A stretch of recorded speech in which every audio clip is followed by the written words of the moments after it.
Hello, everyone. Welcome to our very first Data in Charge episode. We're going to talk about generative AI to agentic AI journey.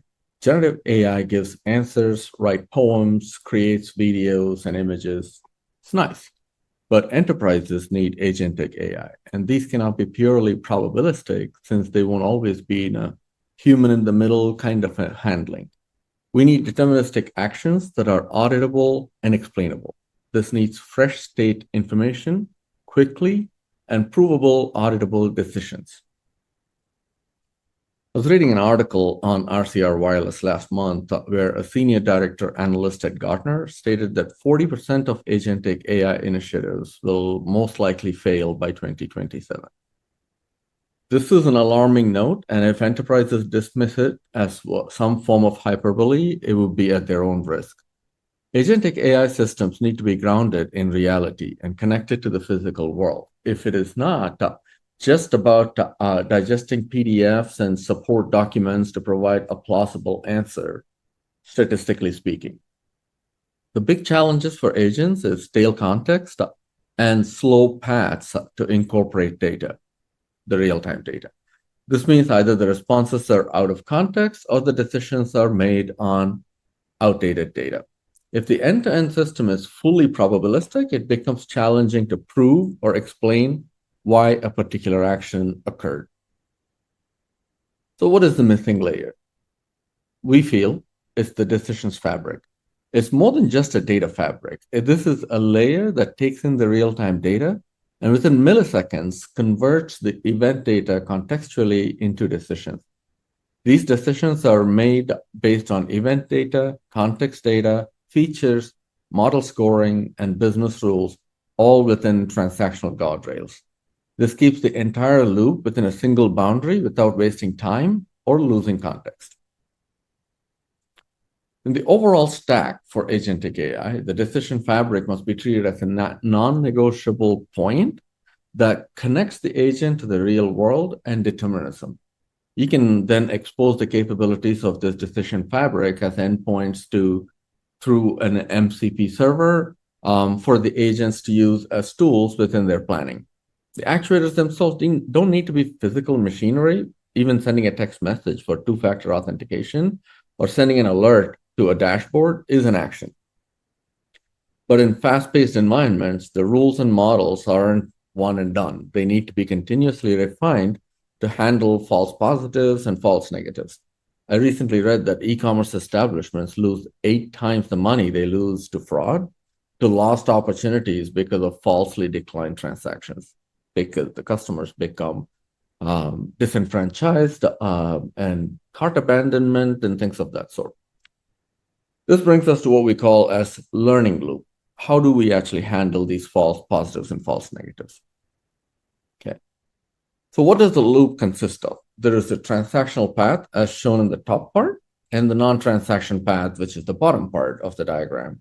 If you look, the transaction path, the decision happens in the middle, but is grounded in reality from the physical world. The stream brings the data from various event sources, and this data then gets prepared, meaning aggregated, enriched, hydrated, however you want to think of it, and then parameterized into a scoring model along with guardrail business logic. Think of null check, authorization matrix, check, etc.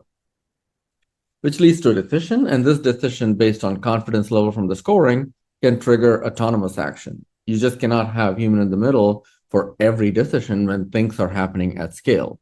Then the decisions audit is exported out to a lakehouse, such as Apache Iceberg for retraining purposes.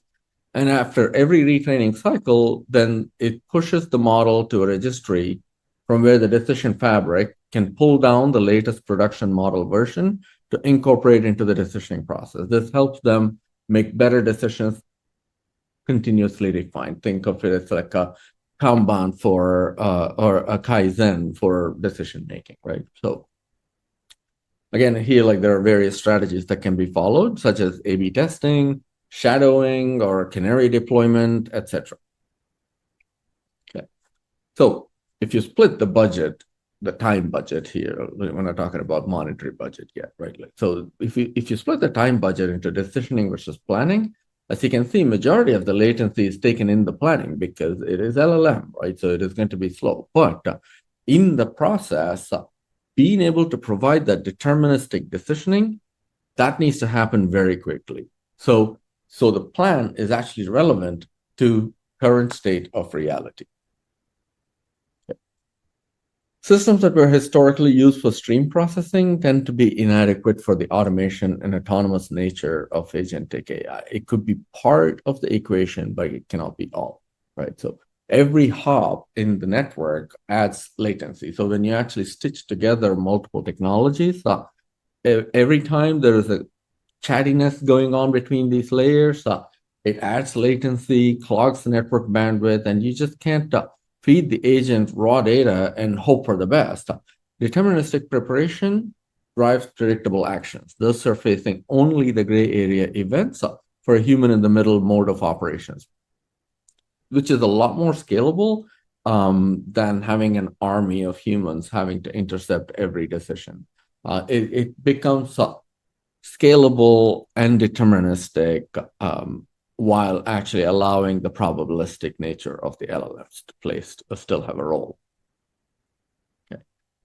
Here are a couple of examples that we've actually been working with. One is a payment authorization, the other is grid load balancing. So in the payment authorizations, a decision needs to be taken within the range of 10 milliseconds at a P99 SLA because this decision cannot actually deteriorate the user experience of purchasing something, right? So, or swiping a card at a supermarket.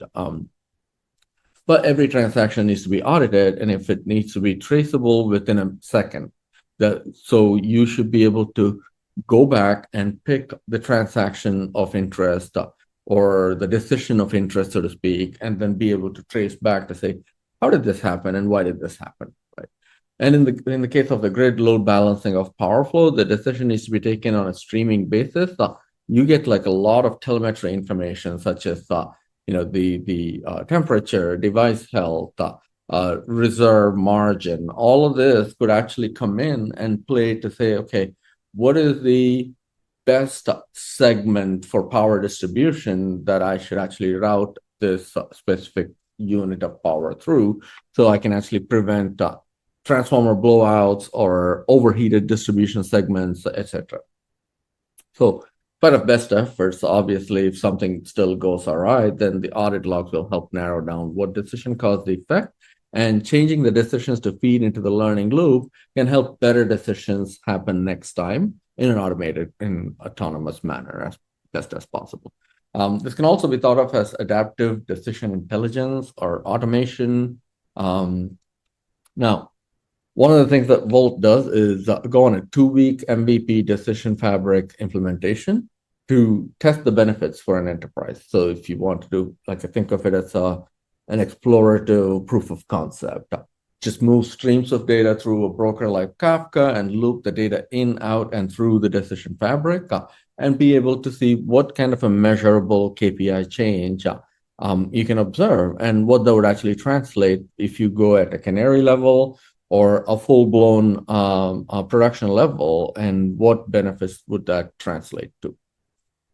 Okay, so one of the things here is an example of what an audit log would actually look like. For example, in this case, this structure shows like one of our engagements as to what decision was made for which account based on what parameters, which rules were hit that caused a specific decision to be taken, and what version of a machine learning model was used for the scoring part. This helps recreate the decision, or at the very least, understand what conditions triggered a decision of interest. Okay.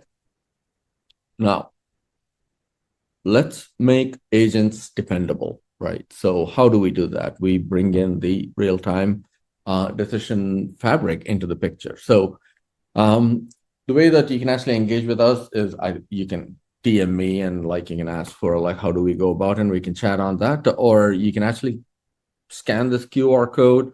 The link the QR code deciphers to is also going to be in the description. Once you hit it, it's going to take you to a contact us form, where in the how can we help you field, you can just enter workshop to schedule a workshop. We can directly get into like a proof of concept workshop, or just enter Agentic, and we'll send you the checklist and the 12-month roadmap, which the 12-month roadmap is a more of a longer program where we can actually work together to identify multiple use cases so we can unlock revenue, prevent losses, and optimize processes. But that's something that we can engage on a longer roadmap. But we can send you the couple of documents that can get you like honed in on how to proceed with us. All right. So we look forward for the next session. Sometime, if not the very next session, at some point in the near future, we'll do a live demo of a decision loop and how it would look like. What are the traceable elements in the process? All right. Thank you so much for taking the time to spend with us. I hope you gained something out of this, and looking forward to hearing back from you.